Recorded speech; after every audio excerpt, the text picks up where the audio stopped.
seminar qatnashchilari, mana bugun biz Kimgar bankimizda belgilatgan kreditlarimizni tushuntirib o'tmoqchiman.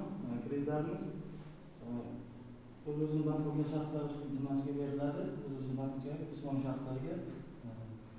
Kreditlarimiz biznes birinchi qadam loyihaga kreditimiz bor. Hozirgi vaqtda keyin mahalla biznesida mening mahallam istiqbolli ayol kreditimiz ham hozir yo'lga qo'yiladi. Bu kreditimiz istiqbolli ayol 5 yilgacha beriladi.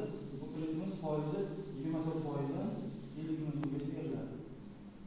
Keyin mening mahallam krediti bor, bu 1 yildan 5 yilgacha beriladi.